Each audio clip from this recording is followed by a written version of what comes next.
Welcome back, NoDQ Galaxy, to a brand new edition of the NoDQ Review number 284. I am Virtue, the moderator, being joined by this week's, I guess, elite-ish panel. I mean, we have a couple suspect people on here that I allowed because it's kind of been a boring week of things to talk about. And when that happens, we need to spice it up with some different personalities on the show. So, of course, Aaron Rift is here as always. Mr. Reliable Walter Cruz, Mo Camera, a guy who I've said in the comments and in the chat is forever banned. I gave him one more strike. He is back, and he's always disagreeing with me about people like Roman Reigns and whatnot, so we'll see what happens there. And then TJS is here, although I don't know where he went. What's up, everybody? Mo, I will start with you. Not much. I'm doing great. Glad to be on the show once again. Hopefully this isn't the last time. Hopefully I can be a reoccurring guest because I do like TJS. He's one of my favorite on-screen characters. There he is. He appeared right on cue. Look at that. I thought you guys were like you clash and we're like the Firefly Funhouse. All right. Well, there you go. We got two of them right there on the bottom row there, at least on my screen. All right, Mo, we'll be back to you shortly. TJS, what's going on? You bailed on us one too many times, but I gave you another shot as well. Give a man enough rope, he'll hang himself. Maybe I'm just trying to watch your feet dangle. What's up? I'm gassed because my dog decided that she had to go out 1 minute before the video started, so I ran. Hopefully that gets easier for me soon. Overall, I think this is going to be a fun show. Ready to talk about the draft. God. and it's going to be fun. It's going to be fun. Now, TJS, I sent you a fourth topic, and here's what it said. Why fans like Mo Camera are bad for the wrestling business. We're actually going to scrap that topic because Tito put in a super chat. That'll be our fourth topic. So, sorry, Mo. I was going to dedicate a topic just for you, but we will scrap that. So, TJS, stay tuned. We'll be back to you shortly. Walter, Mr. Reliable, what's going on? I knew when I needed somebody, you would be here. What's up? Of course. That's why you donned me with that nickname. Yeah, it's slow week. I'm ready to get into it. So good to be seen and good to see. I'm always quick on the intro, even though I talk the most out of all of us. Nothing wrong with that. Thank you. We'll be back to you shortly. Aaron, we had lunch today, and I'll see you again later this week. We had some great pizza. I wish I had it for dinner right now. What's up? What's it called? Kitchen Social? Yep, in Beechwood, Ohio. Yes, highly recommend that place. Shout out to the Cleaver Colin Andrew, who sent in a $2 super chat. Says, hey, boys, sorry I missed lunch. Have a great show. Appreciate that, Colin. And we're going to check out Colin's restaurant. At least I am before the wedding. So I'm looking forward to that. Colin does have a restaurant in northeastern Ohio near the Pennsylvania border. Reach out to him if you live in that area and want to check out his restaurant. I'm sure he'll give you the details on that. But yeah, we had the night one of the draft, so we'll be talking about that tonight. And first up, we have a super chat here from NoDQ columnist, Mr. Tito. He sent in $2. Thank you, Tito. He says, thoughts on The Rock announcing Drew McIntyre's re-signing with WWE? I'll go first. I'm not surprised at all. I figured Drew would sign a new WWE contract. I like that The Rock was involved in the announcement. Makes it seem like a big deal. It was cool that Drew got presented his own Claymore.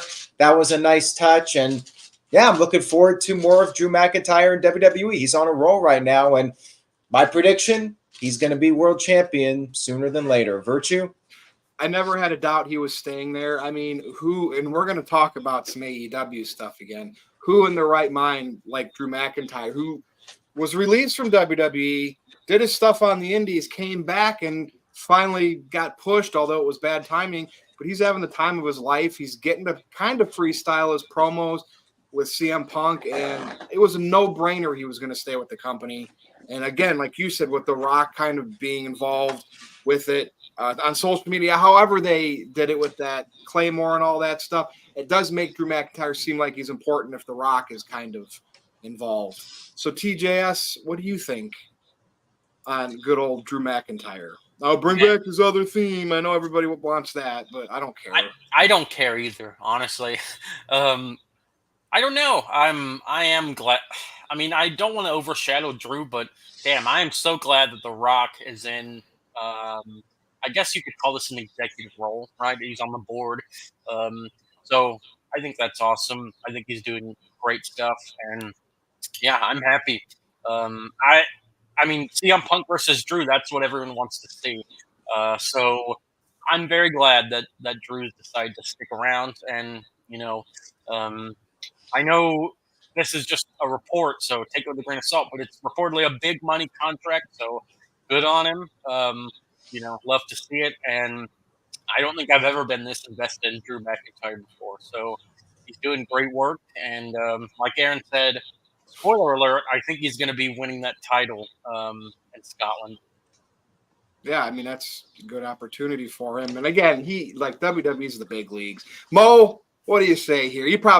I know that we've had our disagreements as before, and you've kind of been up and down on AEW depending on what they do. So what do you think here with Drew? Great move. I mean, this guy's doing like some of the best work of his entire career. Like, I'm still getting of him saying burger after burger after burger. Like every time I drive by McDonald's or Burger King, I just think about Drew McIntyre for some reason. And Mo, I gotta say something here. I like the fact that Sheamus is running with it. Yeah, the dude had a bad injury in rehab, and it's hard. And he probably didn't need to come back to TV so soon, and we would have never seen this Sheamus if he would have stayed off TV and got chiseled again. I like this. This shows more of a human side to somebody. I think it adds to character. I actually like this with Sheamus. And good on Drew for them working together to bring this up instead of just making it look like the fans were making fun of him. Yeah, and also I feel like Sheamus, now that he's like a little chubby or whatever, they can do a storyline with this, sort of like how Bobby Lashley presented that storyline. Like, let me go away for 6 months and become fat, and then come back and get in shape and and win over the fans. So maybe Sheamus can do something like that, where he gets in shape and then somehow he gets over with the fans, like a journey type of thing. So there you go. So you're happy with the Drew signing, staying with WWE? Again, I think it was obvious. Yeah, but I feel like it was a missed opportunity in terms of the Rock presenting him a prize. I feel like it should have been the golden egg, the same one that Vince gave to Roman. Interesting. But the difference is he's a main eventer. Austin Theory isn't. But hey, we can talk about Austin Theory another time. Walter, what do you say here on this? Any comments? It's awesome for Drew. I'm glad he got this. He's getting his moment because he carried us through that pandemic. So this is like a reward. And it is cool that they're involving The Rock. I would lean into the whole Sir Drew because if you watch the video, apparently he was knighted. That was the whole point of getting the sword. So I would lean into that. And in terms of his old theme, Broken Dreams, I say don't bring it back because he's a heel. And even though that was his original heel theme, if you bring that back because all the fans want it, you'll get him cheered. Yeah. So you don't want to do that. You do it in Scotland because he's going to get cheered anyway. So you do it that one time in Scotland, and then you don't bring it back anymore as a FU to the fans. Like, we're not giving you what you want with this guy. We want you to boo him. So, and a heel would do that, like kind of tease you with like he gave you what you want and then immediately take it away. So it's like I would do that in terms of the Broken Dream because you know he's going to get the babyface reaction in Scotland. So you do it. That's the only time you do it. Well said. Aaron, anything else you want to add? Or I'm ready for the next topic. All right. First topic here. Jack Perry and the Young Bucks attack Tony Khan.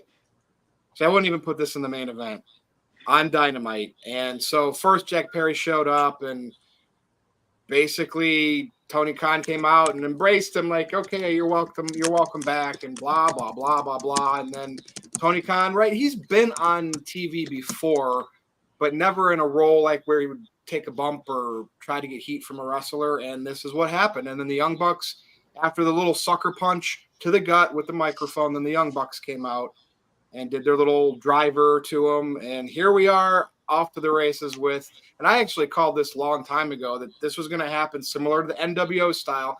Now the question is, will Tony Khan still be appearing as the authority figure against the EVPs in their group, or will he do an Eric Bischoff and join them at some point like back in the day with the NWO. So what's everybody's take here? TJS, I will start with you. I'm so glad that I get to start on this because, man, I couldn't believe what I was reading. I did not watch Dynamite Live. I saw on X. Actually, no, I saw Aaron's notification, his recap notification that said the Elite layout Tony Khan. I was like, there's no way this happened. So I went back and watched it, and this just reeks of desperation to me. They're so desperate to get the views, the ratings, that they have Tony Khan take a bump. And it looked weak, too. I mean, the little sucker punch to the gut, like Virtue mentioned, and then Tony sold it like he died.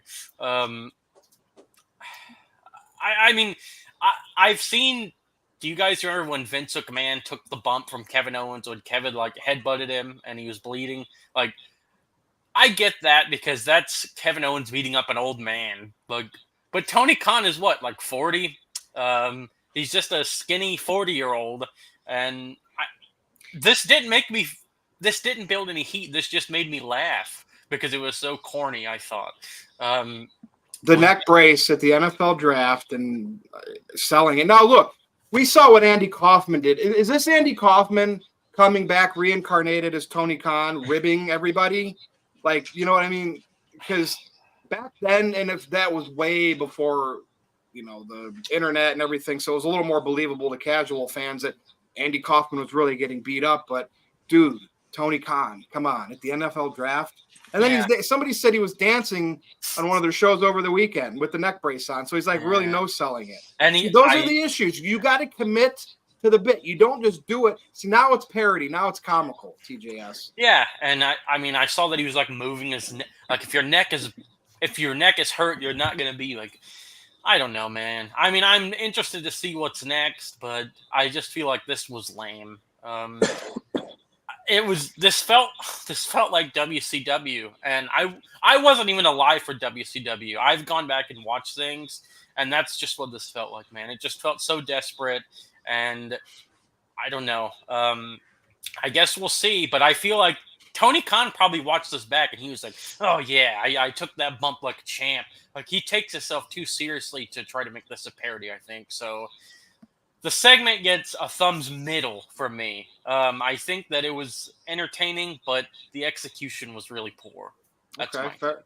Now, Mo, I don't have a problem with Tony Khan bumping the way he did. He's obviously not trained, taking the Meltzer. Like that stuff that people were critical over, that really doesn't necessarily bother me, but it's just the whole fact of people like there's people internally that really think these guys like the Young Bucks and Jack Perry are like this draw, like people are gonna like, wow, you guys are badass heels, and we want to see somebody kick your ass. Like, I don't think they realize the damage that they've done to themselves by kind of pushing CM Punk out of AEW, and now they're just kind of, it's like they're hijacking Dynamite because of their power being a main focal point of it, and it's like, I just don't know. It's like AEW fans aren't even buying it. Mo, your take on this, because I don't know what you're going to say here. I don't know if you're going to say this was great stuff or, yeah, they could do better. What do you think? I mean, the way Sean sold that Meltzer driver was pretty good. Like that was his first. Technically, that was his first bump, and it came off as a 9 out of 10. But however, it was kind of cool because when I look at Tony Khan, he's like a combination of Mr. Magoo and Ice Poseidon. So like when he had his legs lifted up in the air when one of the Young Bucks was holding him for the Meltzer driver, and his legs were like that. Like he doesn't keep them straight. He doesn't know those little technical things. Yeah. Yeah. All I could think about was Mr. Magoo. I don't know why.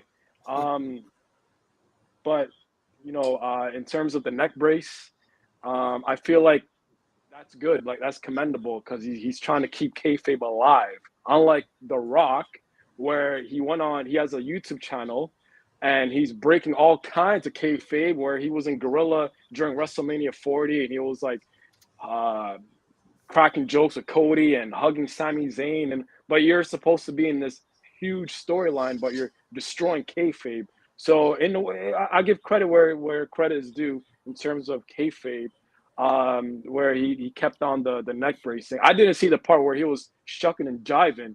But if Tony Khan if he really did dance, then that to me was like counterproductive. Like you're wearing a neck brace and you're dancing at the same time. But Roderick Strong did the same thing. He was wearing the neck brace, but he was still kicking ass and taking down names and stuff like that. So I'm interested. And this is giving them way too much credit, especially Tony Khan. If you look, it was a light punch to the gut. The Meltzer driver clearly looked like his head didn't hit, right? Which, you could say a lot of tombstones were that way over the years. Is this Tony Khan eventually going to come out and be the Eric Bischoff of this group? And he fooled you all like that. I don't know, man. Never say never. He is emulating WCW in many ways, and he hates Bischoff. Bischoff talks about him every day. I can see Tony Khan going through with a mirror image of what Bischoff did, but his version of it, just to get them to talk about him. I mean, dude, I'm telling you, don't put it past Tony Khan to want to be in that group. His version of it was and this is why he's kind of no-selling some of the stuff, because then he's going to go back on it, and then he'll make people think, oh, yeah, that's right, he was just faking it the whole time. Which, that Meltzer driver, you got to think about it. It's a combination of a tombstone and a 450 splash. So it takes three to tango. So it's a hard move, but I still give him credit for at least trying. It wasn't like you put it over. I figured you'd put it over. It wasn't like it wasn't like he took a basic move and no sold it like a stunner. You know how when Vince got stunned and he took it terribly. This was the Meltzer driver, so it takes three to tango. And there it is. That's the stunner really wasn't a huge thing yet, where people were selling it, and Vince took one. And let's talk about I would say his last stunner was more ridiculous because Vince had all those years to master it, and he clearly never did. And granted, he was older. That first stunner I never had a problem with because the stunner really wasn't a huge thing at that point, where we were talking about how people sold it. So Vince just kind of collapsing on the original stunner, never had a problem with it. He was still Steve Austin kicked his ass. That's the gist of that story. But let's compare Vince McMahon and that whole feud. Dude, I'm telling you, people better not say, oh, Tony Khan's a better on-screen boss than Vince McMahon ever was. No, the Mr. Not McMahon yet. Only time will tell. You never know. In 5 months, look maybe at we this can guy holding on to. But all right, anything else you'd like to say before I pass it along? That's it. All right, Walter. Get some sense into the room here. Mo Cameron loved it. He gave it a 9 out of 10. I heard 9 out of 10. Because it's the Meltzer driver. It takes three to tango. It's a hard move. Here we go. All right. Too bad we don't have a censor button. I got quite a few issues with this. First, you just crowned your first black AEW champion in history. That should have been your main event segment. If you were going to do bull crap like this, you should have opened Dynamite with this, because Swerve deserves that main event slot. Swerve deserved to have all eyes on him in celebration as the new champion and some kind of segment as to who's going to be his challenger. Instead, you ended Dynamite with this crap. But then again, the reason that they didn't start the show with that is because they knew everybody would have turned their damn TV off and not watched the rest of the show, except people like Aaron, who has to do this because he makes a living off of it. Everybody else would have. Remember when CM Punk told Nash that his knees go click and that's what the remote does? That's exactly what would have happened if he started it. So I get why he didn't start it. But also the other issue, like you guys said with the neck brace, you can't move side to side. But back to Swerve. You made Swerve look like an idiot because on Collision, he said, oh, we never know when he's going to be well. But on Rampage, Tony already showed his face. So now you just made your heavyweight champion look stupid because you said on Collision, which is after Rampage, that we don't know when he's going to recover and we're never going to see his face for a while and all that. So now you made your champion look stupid twice. And then if you believe the rumors, the whole reason they waited to Collision instead of Dynamite is because they were going to steal the sports fans because the basketball game was on. Boston versus Miami was on Saturday. So he thought that the ratings from that would bring eyes onto Collision because the lead-in is a playoff NBA game. The problem with that is Boston blew Miami out of the water, and half the people turned it off in the fourth quarter. So your plan backfired on you. So Tony Khan just did 3 strikes for that. I'm like, if I wasn't part of you guys' network and Jeff Meach's network, I don't know if I could take AEW as a whole. And I'm sorry, Mo, I know I probably just lost you as a fan and everything, but I can't take it. It's like, either be a businessman or be a fan. You can't do both at the same time. He's really running his company into the ground. Like, if he doesn't change, I really don't see another 5 years for AEW. I really don't. Walter, I'm sitting here thinking, like, we get Kenny Omega back, I think, on TV, Wednesday night? And he might not be anywhere close to being able to compete, but they could bring him back as an authority figure or like something presence to kind of team up with Tony Khan here against the Elite. We don't know what's going to happen. But here's my problem. Like, look at that group. And like Jack Perry, they think like he's a star because he had this scuffle with Punk. They aired the footage, and this is totally demeaning. Like, Okada should be like the main. He should have been the one that took out Tony Khan. Of course, what's Okada going to do that Tony Khan could actually take? Like, it's not like he could take a Rainmaker or something like that. But if you go back and watch them all in the ring, Okada looks huge compared to everybody else. Like, he is the star of that group, and Tony's paying him all that money, and he's getting overshadowed by this silly phoniness. And remember, they're supposed to be all about those 5-star Meltzer match rating stuff, and they're not utilized. Like, sure, Okada and Pac did their thing, and he's going to get his matches, but like, what are they doing? I don't know. And maybe we'll get an Omega Okada feud. I'm sure that's down the road, going to be a big plan. I know it's rehashed because of New Japan, but a lot of people over here, it's going to be new. It's not. They don't care about New Japan. But I don't know. I just thought Okada, like, man, I was starting to like this group. Giving the Young Bucks, like Aaron always told me, give the Young Bucks credit for being heels, making you hate them.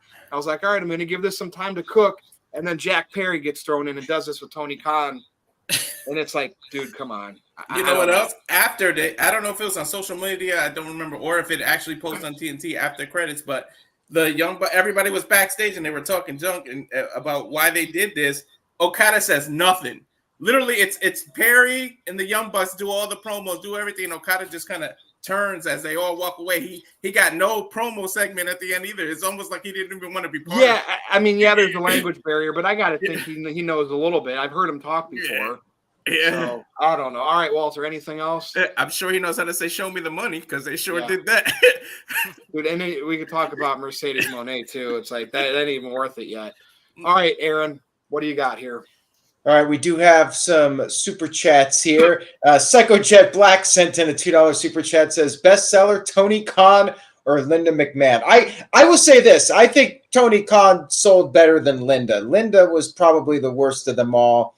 At least Tony Khan, to his credit, didn't completely screw up the move like Linda did with the stunner. Oh, she took a stunner. Okay. Yeah. Probably the worst stunner of all time. I mean, the only, like, Tony Khan, when somebody should have smartened him up. Hey, when we suck, Jack Perry even, when I sucker punch you in the gut, don't fall back, kneel down and hold your midsection and gasp for air.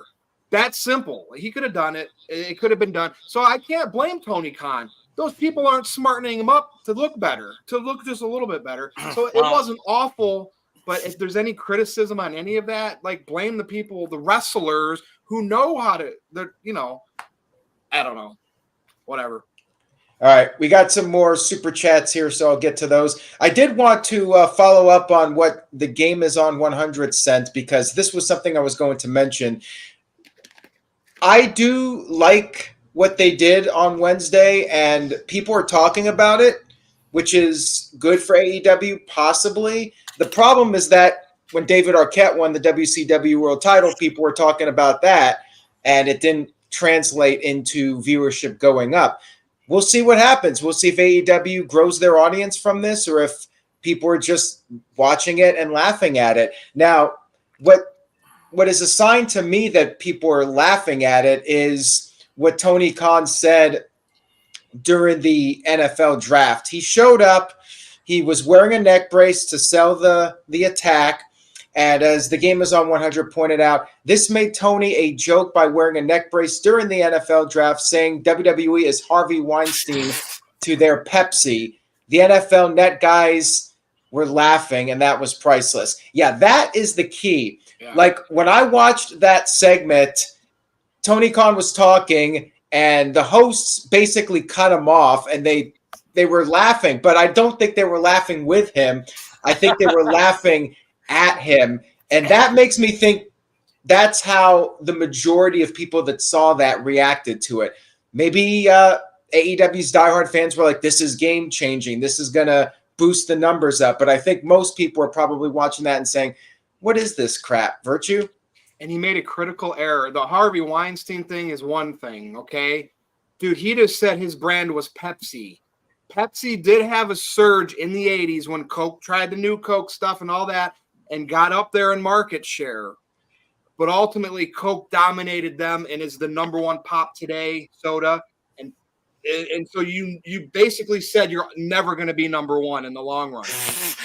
Why are people not smartening him up? It's the little things like that. Well, I had to mention that. That's what.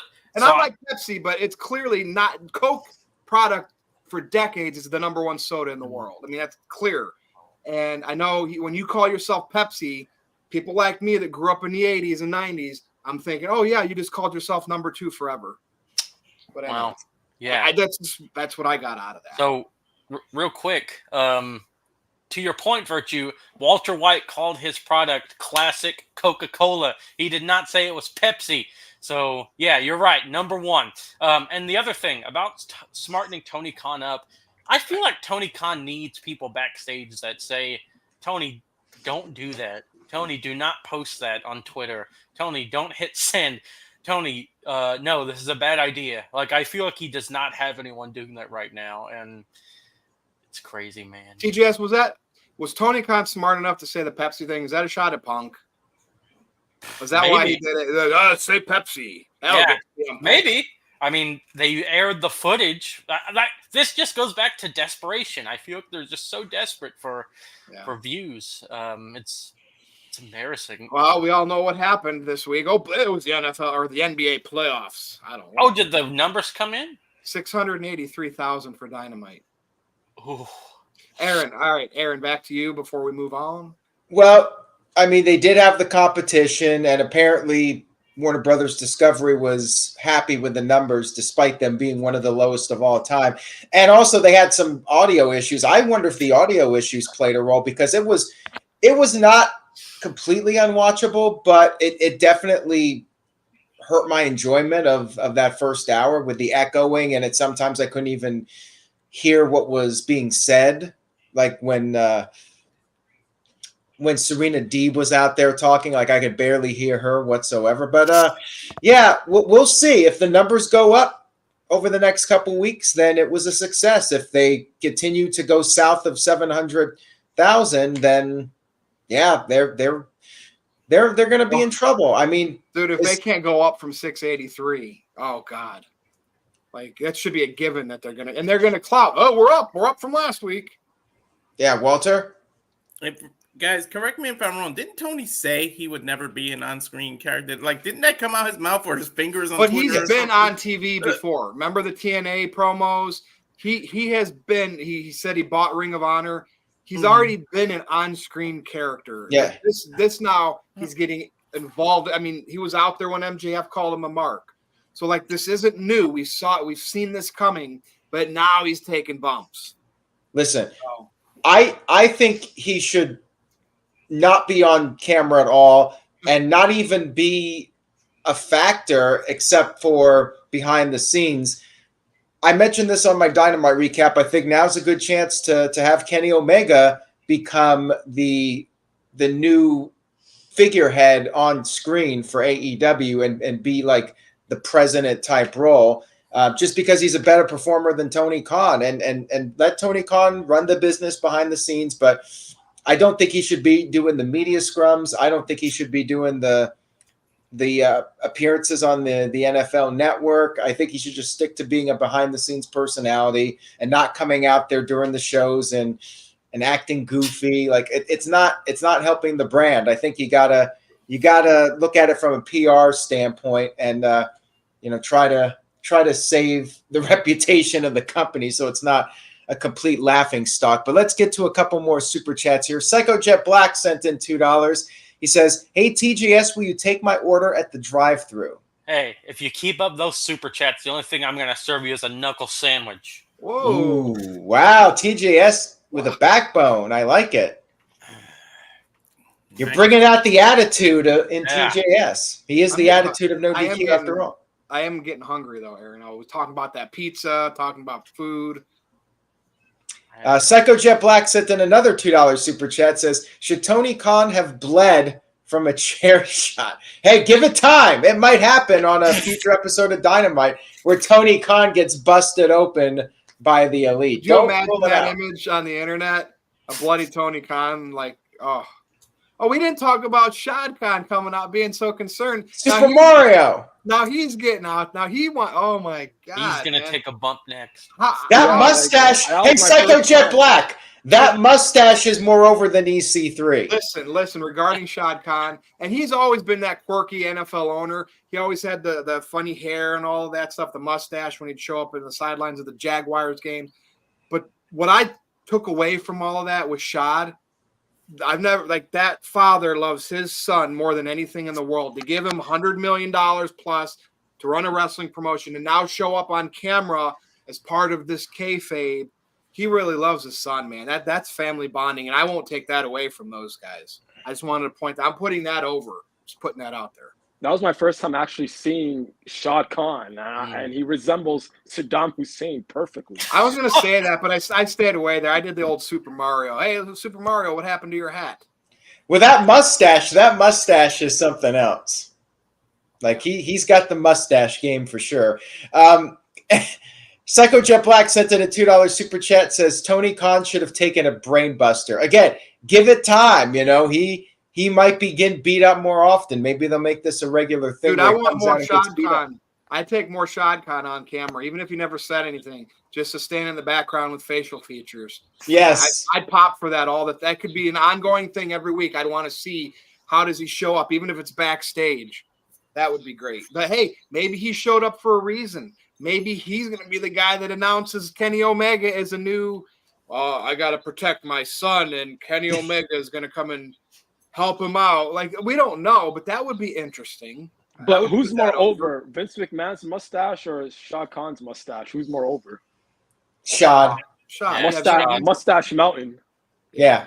He's the new Mustache Mountain. So shout out to Shad Khan. We got to see more of him on AEW. And his reaction, it's so funny because when he came out there, like his reaction to everybody on the internet, it was, oh my God, this is the money that I've given to Tony Khan and this is what he's spending it on.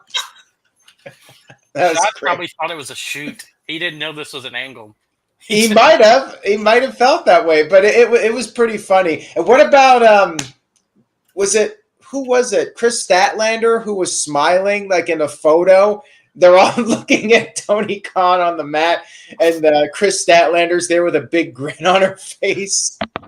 Dude, and what if Shad actually ends up siding instead of Tony Khan doing the Eric Bischoff? It ends up being Shad Khan, and he's like, Tony. I don't know, dude. I don't know, but see, that to me is entertaining because I would have never expected him to have been there and been on TV and being part of this, and now it's like I want more. All right, Michael sent in a $2 super chat. Says hopefully one day we have a Rift Bomb. What is that? Do I even want to know? Is he talking like a pipe bomb? No, I probably like when you rile me up, something like that. You know how that goes, like fair or unfair. Hey, yeah, we still got some time here. The night is still young. Maybe you'll get one. We'll see. I wouldn't put it past Shad to pop out and say it was me, Tony, all the time type thing, and he's running the Elite now. He could twirl that mustache, be the evil villain. But how about this? Tiger sent in a €2 super chat. Says, where the F are the agents and wrestlers to guide Tony? Omega, I mean, that's what we got to rely on Kenny Omega, see what happens with that. Yeah, and I don't know if they trained him or prepared him for that segment. I would hope they did, not throwing him out there without any kind of preparation They or did practice. very basic. Clearly, they didn't. He would have dropped to his knees, holding his gut, and keeled over if they would have actually. Maybe they don't know. Jack Perry doesn't know how to use glass, like when and when not to use glass. Oh my god, So, man. dude, did Darby Allin really get hit by a bus? Jesus, like what? So he claims. Was he trying to skate across New York rush hour traffic? Like what? Like skateboard? That's crazy. I mean, if you've been to New York, it's a little hectic. I mean, it is possible. And he wants to climb Mount Everest anyway. I mean, just crossing through Manhattan is probably just as hazardous as Mount Everest, to be honest. But anyways, Blake Riley sent in a $3 super chat. Thank you. Blake says, AEW erupts is so gone that they may as well hire Hulk Hogan. Never. Won't happen. Yeah, I would say that is probably the most unlikely signing for anybody in AEW. Yeah. But hey, it's wrestling, so you cannot rule it out 100%. I would not bet money on it, though. I definitely would not. Psycho Jet Black sent in a $5 super chat. Thank you, Psycho. Says, seriously, I've never seen Shad Khan before, but one look at him, and I took him more seriously than his son Tony. Must be the Stalin mustache. Jeez. So we got him compared to Stalin. We got him compared to Saddam Hussein. We got him compared to Super Mario. Super Mario, that was me. Yeah. Super Mario is probably the most, I guess. The best one. The best one. Less controversial, yeah. Less controversial. There you go. The game is on 100 sent in a $5 super chat. Thank you for that. Says, I already did this one, so skip that one. Psycho Jet Black sent in a $2 super chat. Says, Shad Khan adopts Jack Perry, becomes Jack Khan. Oh, come on now. Thanks for the $2. I mean, why would you even put that out in the universe? I mean, book it. We might not get to these other topics. See, again, AEW taking up half the show. That's what they always do. Well, we'll talk about the draft here in a couple minutes, so everybody just stay tuned. Psycho Jet Black sent in a $2 super chat. Says, Darby Allin for the next Final Destination movie. Or, the next Jackass movie if they do another one. Throw him in there. He would be a perfect fit for that, right? Yep.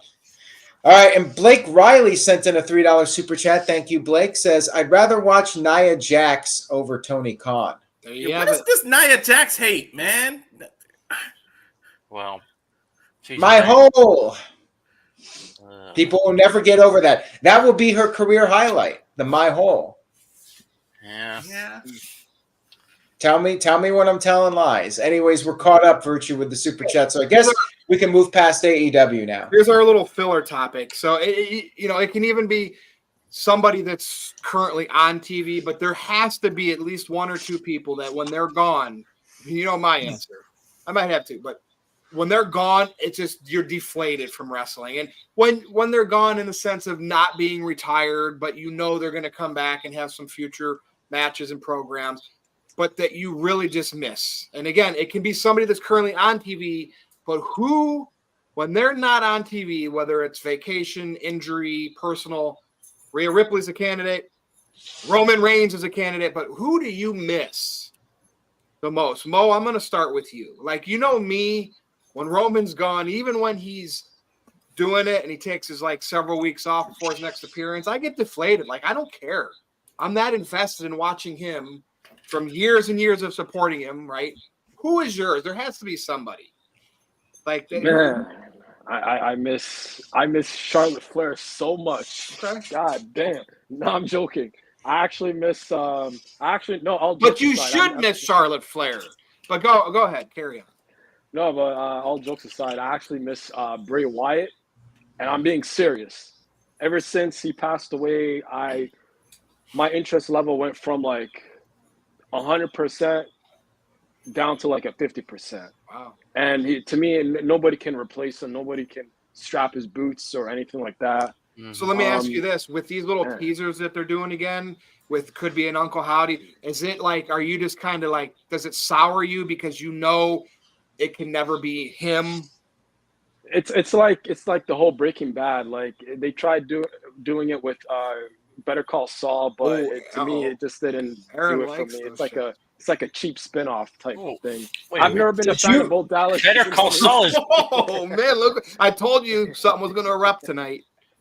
Okay. Yeah, I mean, yeah, you can't spin off of the Firefly Funhouse. Nah, I don't even like.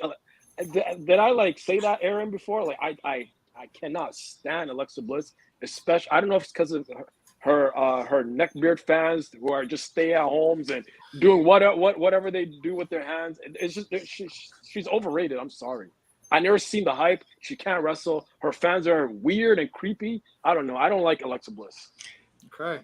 I don't know. I'm still a little flabbergasted here. So Aaron, go next on this one because I know you have things to say. Well, Go next. Who do you miss? And I actually have somebody else in mind. I just can't believe I heard what Mo Camera said about Better Call Saul. That's a little wild to me. But anyways, we're not here to talk about. Did you watch it? Did you watch it, Mo Camera? Every episode where you can make that assessment. See, I haven't watched it, so I won't say that. Oh, it's like that because I don't know.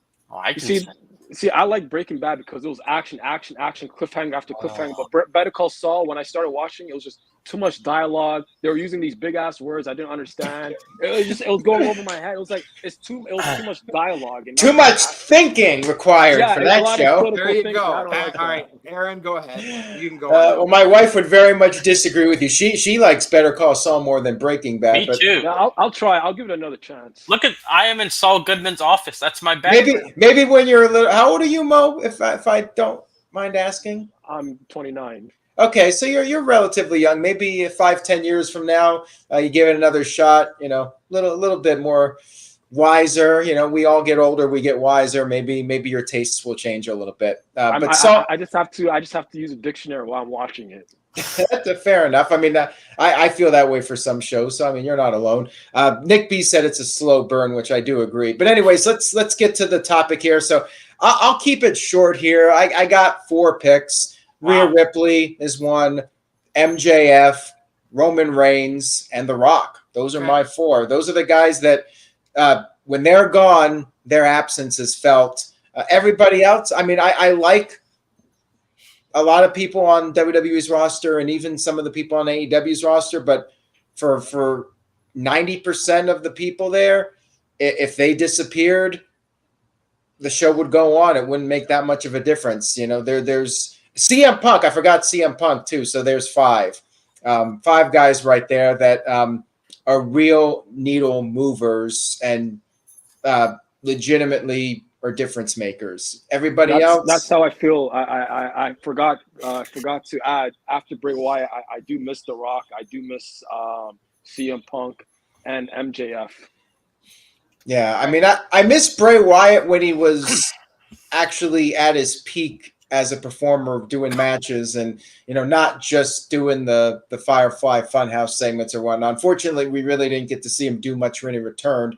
But when he was out there, you know, having good matches and being able to do his stuff with the character and he was at his peak, you know, definitely that stuff is missed. You know, the beginning of The Fiend before they completely ruined it with the Goldberg loss and Hell in a Cell. You know, when Bray Wyatt was at his peak, it was definitely next level stuff that nobody else could touch. But before we get to TJS and Walter, I did want to read off Psycho Jet Black's super chat. He says, should Bo Dallas be a baby face or a heel? Mo Cameron, what do you think? Like this whole group, should they be good or bad?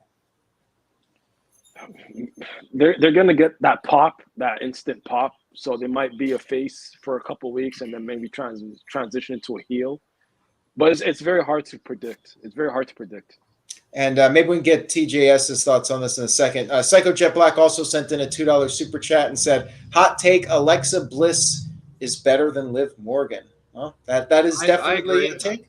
I'm sorry. Did I say Alexa Bliss? I got her mixed up with Liv Morgan. They all look the same. It's Liv Morgan I can't stand. Oh, okay. So you retract. So it's Liv Morgan you were referring to, not Alexa Bliss. I'm not a fan of either of them, but Alexa Bliss is more tolerable. Okay, so Liv Morgan. Okay. Do you like Bailey? Because of her toxic fans. They're just such, I don't know. Okay. They need to go outside and touch grass. Well, you could say that about a lot of fan bases. By the way, Aaron, when you're done, pass it to TJS. He can go next. Okay. TJS, go ahead. We'll go back to this other super chat here in just a minute. Go ahead. Mute. Can you hear me? Yeah. Okay. This is people that we miss, right? Yeah. Yeah. All right. So, well, I'm obviously going to go with CM Punk. I only have two, and no one has mentioned this one. It might be controversial, but Brock Lesnar. Boom. I was going to, but I held back to give you guys a chance. I miss. I seeing agree. Brock. Yeah, I really do. I miss seeing him on TV because, especially this later run that he's been on, ever since he came back with like the Facial ponytail. hair. Yeah, I mean, I think that's been awesome. So Not Braun Strowman? I miss Braun Strowman. Your dad. Yeah, I miss him. I miss him. Braun, Brock, CM Punk, and Omos, of course. No, not really Omos. But yeah, Brock, CM Punk. I'm really missing CM Punk because I was so excited when he returned, and it just sucks that he got hurt because I wish he was, there every week. I miss him, and Bray Wyatt, of course, like that's a huge one. And yeah, I mean, of course, I miss Roman. I'm interested to see what happens, but him being gone, I think, is going to be good overall because once he comes back, that the first note of his theme song is going to hit like crack. Yeah, dude, place is going to erupt. Yeah. All right, Aaron, we'll come back to you. Walter, get yours out, and then back to Aaron because I think some more super chats came in. All right, well, of course, I'm wearing a Punk shirt, so of course, Punk is one of mine. The second one, I miss Big E. He just made WWE look fun, and I just miss him. But it's more about the nature as to why he's gone, man. It's so young, and they saying he may not be able to wrestle ever again because of the of his neck. So it just kind of sucks what took him out. So hopefully he can recover all that. But MJF is definitely like. MJF is my biggest one. I just miss. It's hard to tolerate AEW without MJF. Forget Y2J. Save us MJF. Like get your hurry up and recover and save us MJF from AEW because you got to save Tony Khan from himself. Because I'm sorry. I forgot to mention. I really miss Jason Jordan. I really do. Oh, Kurt Angle's son. He's still making a difference in other ways, though. Just know that. Yeah. And I miss, even though he's a producer now, I just miss, it's more for the song and his entrance. I miss Bobby Roode, but it's the song and his entrance that I really miss, and more for like his NXT run, not his main roster run. I miss that, but MJF is my biggest one because since he's gone, his impact of him missing, AEW has felt the most. Like WWE can kind of keep going with the people they're missing, and then when they come back, everything's fine. But AEW is like really, really lacking and really, really hurting without MJF. So he's the biggest one. And nobody mentioned Christian Cage. Oh my God, I miss him too. I mean, he's been doing some of the best work of his career. But to be fair, I haven't really noticed him being gone the last few weeks. Nobody said Vince McMahon, huh? Chris Benoit. All right. Aaron, back to you. Obviously, we all miss Eddie Guerrero. Like anybody that's passed like him, Bray Wyatt, right? They're all going to be. Randy Savage would be on my list, Walter, are you good? Yeah, I didn't think too much of wrestlers that passed away because I thought you meant that are going to come back. No, anyways. I know. We want to keep it more relevant, but I just wanted to mention some of those others. Okay, Aaron, back to you. And then when we're done, we'll move on to our main event about the draft, which was okay. Go ahead, Aaron. All right. Jerry sent in a $5 super chat. Thank you, Jerry. Says, would love for the Wyatt Six to be a disruptor to the bloodline. It also has a family and will have the true drive of Bray's death and even Luke Harper. I mean, yeah, we could see them potentially feud with the bloodline. If this new bloodline takes off and Roman's not ready to return yet, you could bring in the Wyatt Six, maybe have them feud with Judgment Day if Judgment Day can get it together. I would say make them baby faces. The people are going to cheer for them anyways, and you can have them feud. You could feed Karrion Kross's Final Testament to them since they're not doing anything. So there you go. And Psycho Jet Black, okay, sent it a $2 super chat, says, who I don't miss? Alberto Del Rio. I mean, I think that's That's one of the best super chats you've ever sent. No, nobody. What about? I'm waiting for another $2. I'm surprised he hasn't said Ryback yet. I was just gonna say that right back next. Psycho Jet Black, just super chat us every wrestler who you don't miss, and then I mean, Ryback is doing some of the best work of his career on his YouTube channel. Oh, is he? I haven't followed it, so I couldn't. He's like he makes fun of things. He's like controversial. You know who's like doing the best work of their life on YouTube? Maven. Maven's good, yeah. He is getting like millions of views every week. Yeah, very high quality content too. Yeah, I like Maven. He should show up on AEW just for fun. But anyways, Charles Roberts sent in a very generous $10 super chat. Thank you for that, Charles. I appreciate it. It says, hello, no DQ. Since Raw, Steel, Braun Breaker from SmackDown, is that egg on SmackDown face since they sing him first? What? Kind of. I got it. You know I misspell everything. Hello, no DQ. Since Raw stole Braun Breaker from SmackDown, is that egg on their face since they signed him first? Okay, gotcha. See, Walter's used to interpreting typos. Walter knees. That is weird when you make a big deal about signing wrestlers. I mean, wasn't Jade Cargill also signed to SmackDown? Yes. It's weird, and then all of a sudden you have a draft. Like, maybe they should have thought that better. Like, don't sign these permanently and act like they're part of this brand just to trade them back.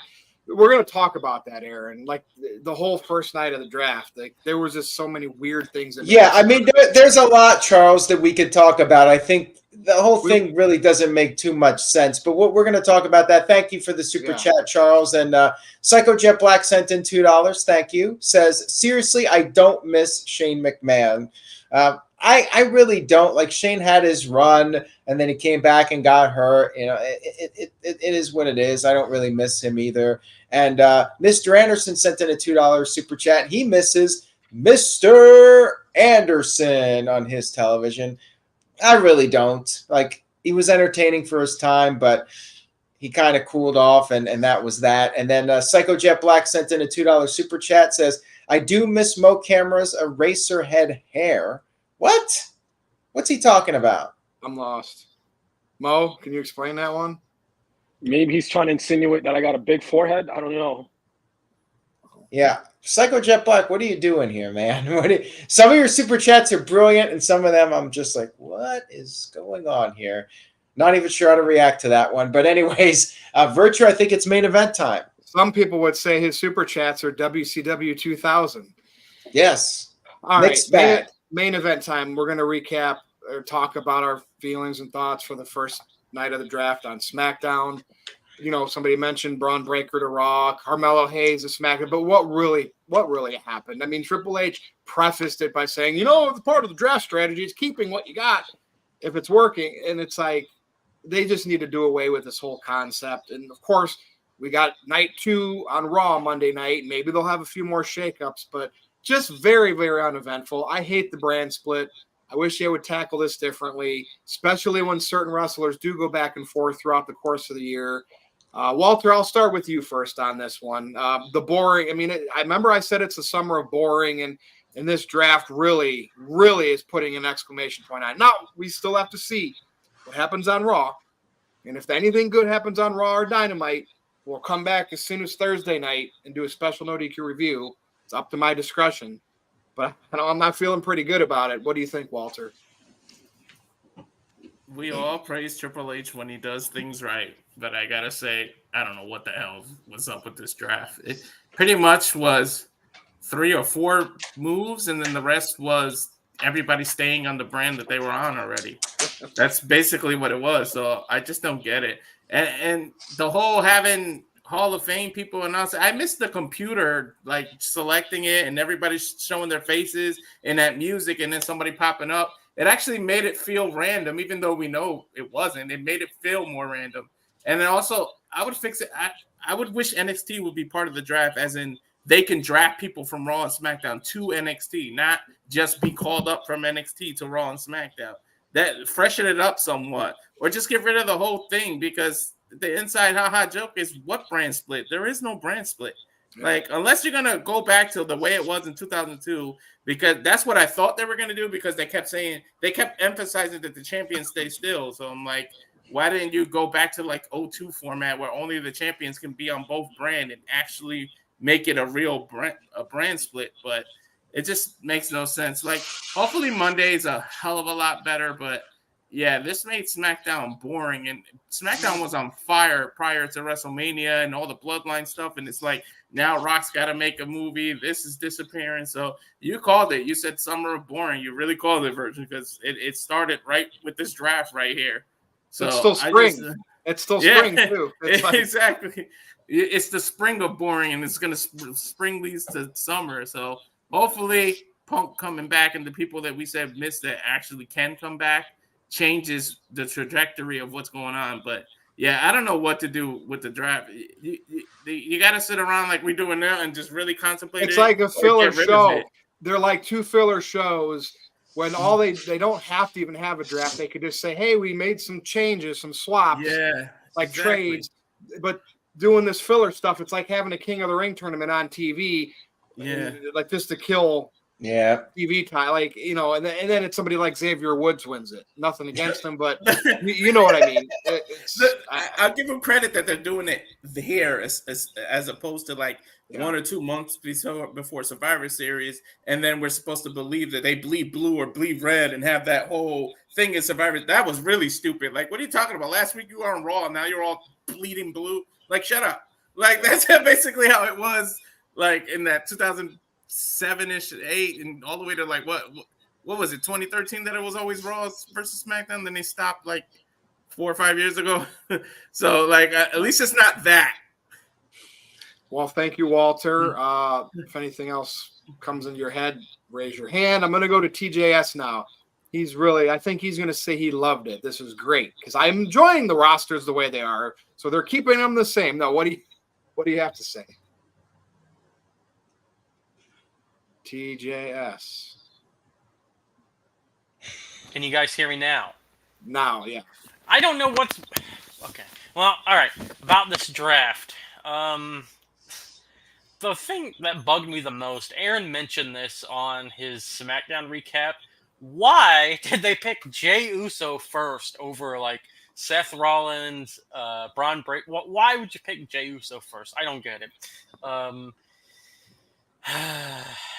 I don't know. I used to get really excited for the draft. I remember back, I mean, I don't even know what year it was, but John Cena got drafted to SmackDown once, and then he got drafted back to Raw the same night. Does anyone know what year that was? 2000 something? I don't know. It used to be 2010, I believe. Okay. Well, yeah, it used to be a lot more exciting. But maybe I'm just getting older, and I just think that this is boring. But it feels like they just drag things out. They come out, you know, and Dylan, I know about the draft pools, but that's their own fault for making that draft pool boring. If they wanted to balance it better, they should have modified the draft pool. They write the show. So it's their choice if they want to limit the pool. You call up Kiana James instead of Ilya Dragunov. I mean, I know Ilya's probably going to get called up on Monday, but I don't know.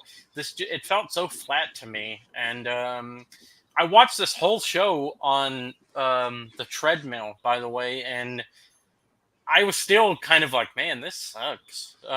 So I don't know. I feel like... Oh, TJS, I got to mention this. The 4th round pick was AJ Styles, who is your number 1 contender to the biggest title in your company. Yeah. Like, you know what I mean? Like, this is irrelevant. What the heck was that? This is AJ.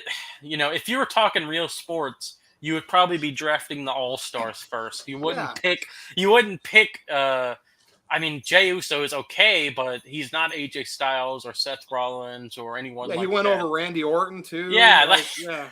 And I guess the idea is like, oh, well, you know, this is the top talent giving back. But it's just the draft. It's common sense for the GMs to pick the bigger stars first. But I also think that whole bloodline thing about them getting picked later in the show, I think it would have made more sense for them to not be drafted at all since Roman since he pulled out of the draft. I think they shouldn't have been drafted at all. And then the bloodline is angry at Paul Heyman. And Paul's just like, well, nobody wants the trouble on their brand. But no, they just picked them randomly in like the 4th round. I don't know. This sucked, man. Dude, Bianca Belair was first, Jay second, Carmelo Hayes. When I get the up-and-comers third, all over Seth Rollins fourth, like just in the first round, they couldn't even get it right based on star. It was like random fans picking their favorites versus the priority. This is where I actually, I mean, even AEW, they have their ranking systems, and sometimes they don't even use that properly. Like if you're going to rank your superstars, both shows, treat them like that. Yeah, and that's another thing. Like, I mean, this isn't the time for this, but like, there needs to be stakes for the brand split. I wish that they would, I don't know. I wish there were stakes, like Survivor Series. Make the winner of that can get like the 30th slot in the Royal Rumble or something like that. Like, do something to make this matter, because right now it just feels like Nick and Adam are competing for like an invisible prize. Okay, well said. And Walter, before I pass it to Mo, go ahead. I wanted what TJ asked. I think what they should do is you write until like WrestleMania, and you accumulate all the storylines, and you finish every storyline you got at WrestleMania, and then the Raw after, do an actual random draft, and then write based on what got drafted. Like actually make it random, and then write for the future on the Raw after WrestleMania. So you write.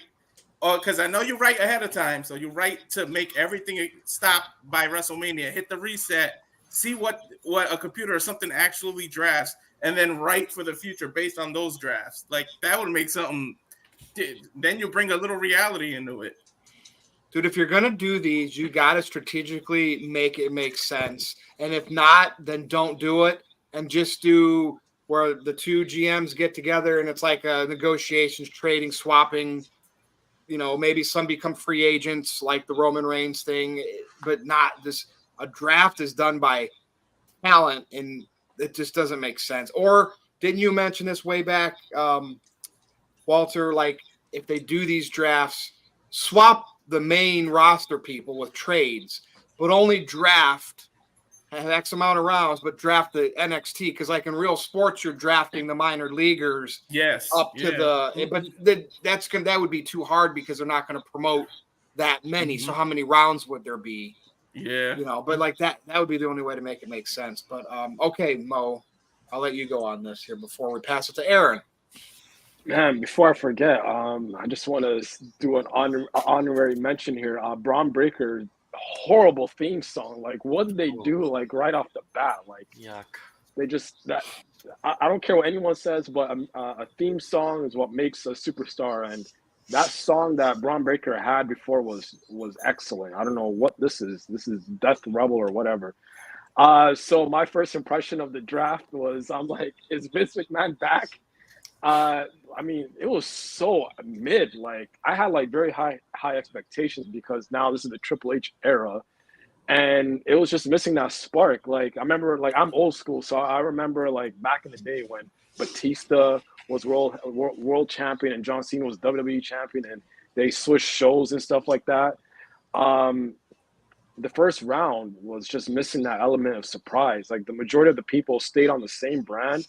However, they did mention that this was the first time in history where an NXT superstar was picked first round, Carmelo Hayes. And I also feel like they played it safe by not breaking up any factions or tag teams and just not drafting any champions in general. Like, and it was so bad too. Like when you saw the reactions in the boardroom, like it was just horrible acting. Like, I don't know why Teddy Long was there anyways. Like he was like it was like poor, like it was like amateur porn acting. It was bad.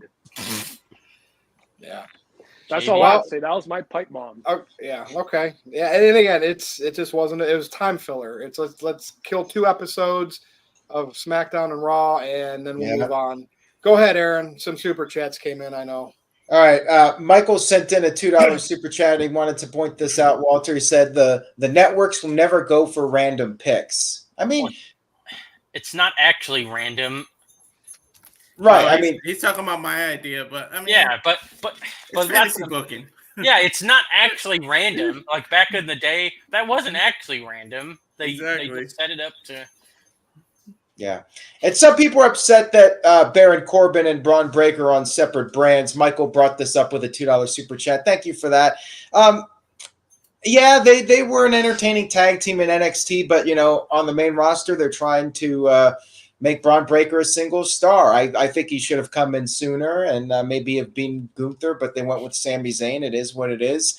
And, yeah, I'm not a big fan of the Braun Breaker music either. And Corbin, we'll see what they do with him. We'll see if this new Baron Corbin can make more of an impact than the old Baron Corbin. But, yeah, I think we all pretty much were in agreement that this first night of the draft was very much lackluster, boring, filler, and we'll see what they do on Raw. I really don't have too much more to say about it. I wasn't a big fan of it, and I hope Monday is better so we have something interesting to talk about for the next review.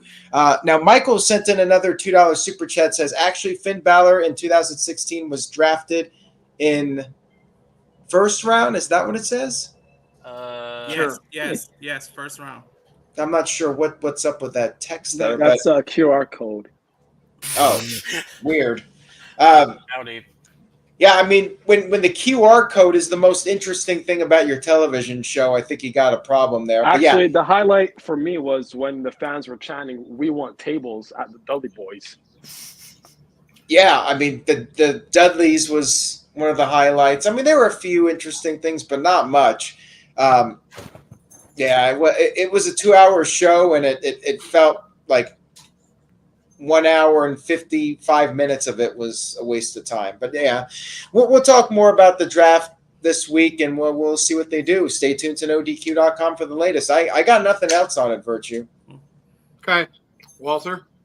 Here's one idea. Make a deal with another company like TNA or something and draft from each other's rosters. And that'll make everything interesting. That'll blow your website right up. Imagine TNA behind the scenes makes a deal with WWE and they get to pick from each other's roster for a year. Won't happen. Bring in signings that are not with any wrestling company and have them debut via a draft like a shocker. Yeah.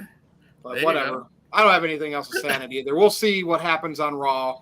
And if Tony Khan does anything interesting or the new Elite faction does anything interesting on Dynamite, and maybe we'll be back on Thursday. Aaron, are we caught up on Super Chats? Yeah, we can wrap it up. Wrap it up. Go ahead, Mo. I don't have – oh, this is the outro? Yeah, we're done, man. Aaron's on the road, and I don't want to do these hour-and-a-half shows over these topics. Okay. Well, like I said before, it was fun being on here. Hopefully it's not the last hurrah. I can come back again and again. You know what I mean? I'm not on social media or anything like that, but I just wanted to give a shout-out to and, yeah, Walter, TJS, and Aaron. And what flag is that? Oh. I don't know what that is. You don't know what this is? No. Palestine. Oh, okay. Oh. So I don't. I don't study flags. You could show me 90% of the flags other than our ones over here, and I wouldn't know what they are. You got to explain it. To deny it. Some people like to deny it because they don't acknowledge Palestine as a country. So I thought that's where you were trying to come from. No. I'm not, dude. We could do a flag contest, and I'd know like Canada, U.S. Maybe a few of them. I don't.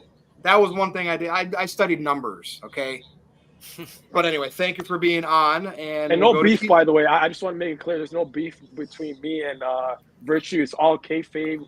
We do it behind the – It's all dress rehearsal. I'm breaking kayfabe, man. Way to go, Tony.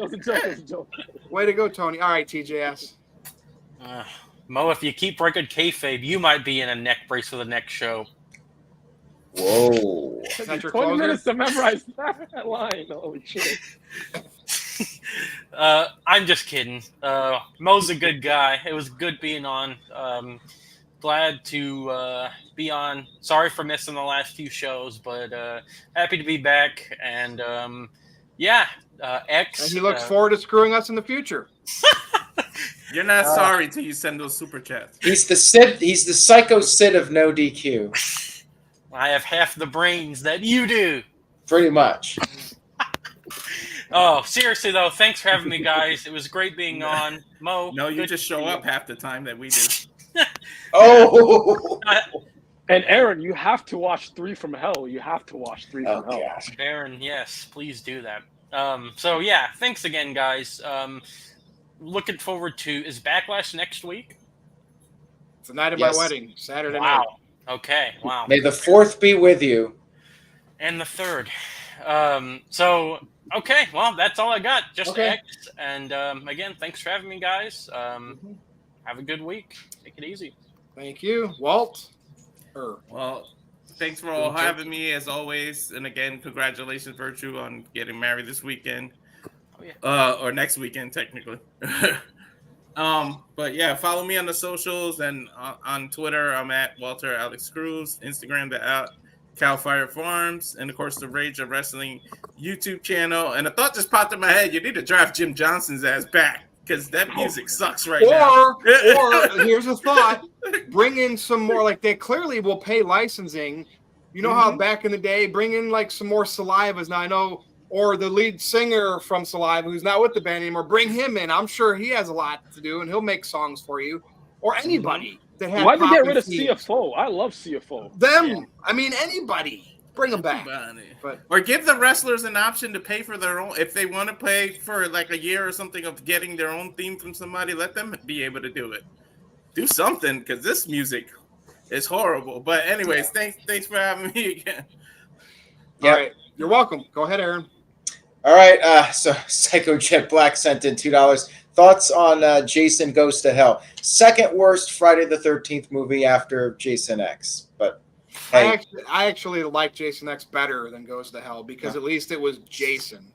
I like the mask from Jason X, but yeah, I mean, I prefer the earlier movies, but I mean they're all technically not good movies. I mean they're entertaining for being what they are, and you know they're not Academy Award winning movies. You know it's entertainment though, and most of them are entertaining. But by the end, you know they're just running out of ideas, and it just got very stale. But anyways, thank you, Psycho Jet Black. Just like anything, you know, after a while, it gets old when you repeat the same thing over and over again, and they try to come up with new ideas, but sometimes they just don't work out.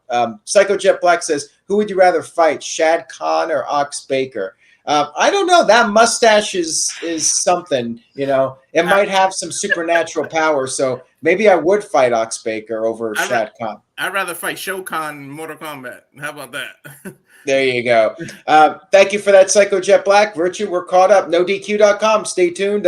Tuesday night at 10:15. So we're going after NXT for Backlash predictions. I know people have been asking about that. 10:15 right after NXT. TJS? Is it full? Say the time again. Is it full? He's looking forward to no showing. I mean, if you want in, you're in. I'll lock in my spot right now. Say the All right. time again, Aaron, because he's going to need to be reminded 30 times. 10:15. All right. Okay. X.com at NoDQ_Virtue. Go to NoDQ.com/merch. That's it for this week's panel for Aaron, for TGS, for Mo Camera, for Walter, and the whole NoDQ crew and galaxy. We might see you again Thursday night. Stay tuned. Good night, everybody.